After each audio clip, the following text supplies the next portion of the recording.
दरअसल आपको बता दें कि मामला उस समय बिगड़ गया जब एक 9 वर्षीय बच्ची को मंगलूर स्थित चिकित्सकों के द्वारा गलत ट्रीटमेंट दिया गया, जिसके बाद उस बच्ची की मौत हो गई। आपको बता दें कि मंगलूर के मोहल्ला पठानपुरा में स्थित एक चिकित्सक द्वारा 9 वर्षीय बच्ची को गलत ट्रीटमेंट देने के कारण उस बच्ची की हालत बिगड़ गई, जिसके बाद परिजनों के द्वारा उत्तराखंड के विभिन्न अस्पतालों में घूमने के बाद आखिरकार उत्तर प्रदेश के मुजफ्फरनगर में भर्ती कराया गया, जहाँ पर डॉक्टर द्वारा उसका ट्रीटमेंट किया गया। लेकिन उसके बाद भी 9 वर्षीय बच्ची की जान नहीं बच पाई, जिसको लेकर 9 वर्षीय बच्ची के पिता ने मुख्य चिकित्सक अधिकारी हरिद्वार से पठानपुरा स्थित चिकित्सक की शिकायत की। उसके बाद स्वास्थ्य विभाग हरकत में आया और जांच के लिए मंगलौर के पठानपुरा स्थित चिकित्सक के क्लिनिक पर टीम पहुंची। जैसे ही टीम मंगलौर चिकित्सक के क्लिनिक पर पहुंची तो सभी चिकित्सक क्लिनिक को छोड़कर मौके से फरार हो गए। बाद में एसीएमओ अनिल वर्मा के द्वारा जाँच की गई और चिकित्सक से आवश्यक पूछताछ भी की गई। लेकिन आखिरकार मंगलौर में ऐसे कितने मौत के अस्पताल चल रहे हैं जिनकी जांच होना अति आवश्यक है ताकि कोई जनहानि न हो सके। बच्ची के पिता के द्वारा बताया गया कि काफी परेशान के बाद भी ढेरों रुपये खर्च करने के बाद भी बेटी की जान नहीं बच पाई। इसीलिए अब उस चिकित्सक को भी सजा मिलनी चाहिए जिसने उसको गलत ट्रीटमेंट दिया है।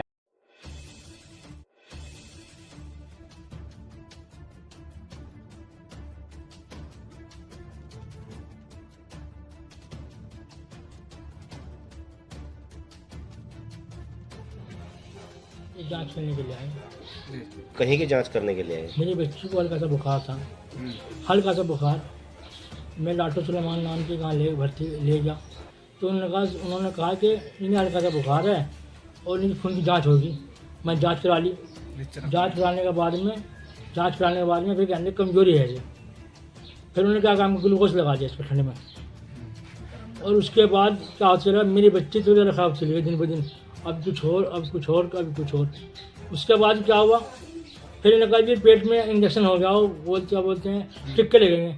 जहाँ टिक्के इंजेक्शन बहुत लगाते चले गए।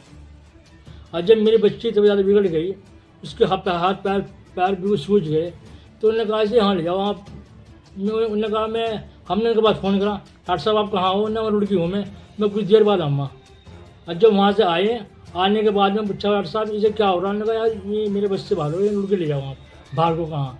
जब भार्गव कहाँ ले गए हम तो डॉक्टर भार्गव ने पूछा, डॉक्टर सुलेमान आपने इन्हें कौन सी दवाई दी है? तो तुरंत उनका फ़ोन काट दिया। फिर डॉक्टर भार्गव ने कहा भाई नहीं यहाँ से बच ना करो, कहीं बाहर ले जाओ कहीं। मैंने ऋषिकेश ले गया, वहाँ बेड खाली, बेड करनी नहीं।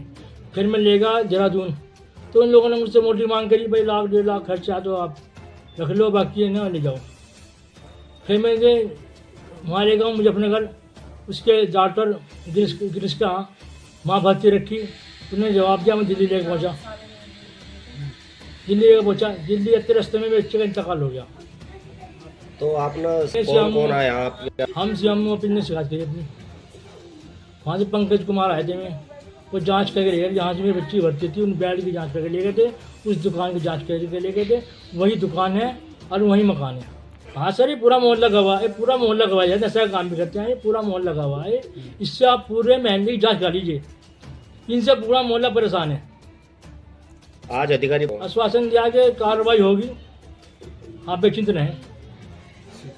ये नसीम की बेटी तस्मिया थी, 9 साल जिसकी उम्र थी, उसकी डेथ होनी बताई गई थी किसी डॉक्टर सुलेमान के द्वारा। तो उसमें पूर्व में भी जांच हो चुकी हमारे डॉक्टर पंकज जैन के द्वारा, तो वो उससे संतुष्ट नहीं हुए। तो आज फिर हम जांच में आए। 1-2 बार हम पहले भी इनसे कांटेक्ट किया गया, लेकिन इनका फ़ोन नहीं मिल पाया और इनके पास हमारा नंबर नहीं था। तो आज इन्होंने हमारा फ़ोन उठा लिया, तो मैं और हमारे डॉक्टर अशोक तोमर भी हमारा और टीम यहाँ पे आई है। तो हम लोगों ने निरीक्षण किया कि इसको कैसे करें। उनको जहाँ भी उसको लेके गए, उन जांचों में उसकी डायग्नोज कुछ और है, लेकिन इनके पास कोई ऐसा तथ्य नहीं हमें प्रस्तुत कर पाए कि यहाँ इस डॉक्टर ने देखा था, कोई पर्चा नहीं है इनके पास। तो ये अभी जांच का विषय है कि अभी हमने इनको बुलाया कि आपको जब जांच करेंगे हम बुलाएंगे इनको, डॉक्टर नसीम को भी, सुलेमान को। सर भी देते हैं लोगों ने कहीं हमको भी बोला है, लेकिन हम लोग बाग बोल रहे हैं कि हम लोगों को इनको रंगे हाथों पकड़वाइए ताकि हम किसी को ऐसे को जेल में डलवाएं ताकि किसी को सपोर्ट मिले। इनको भी हम लोगों को सपोर्ट करना पड़ेगा। अगर ये हम लोगों को इनको पकड़ाएंगे तो हम इनको रंगे हाथ अरेस्ट करवाएंगे भाई।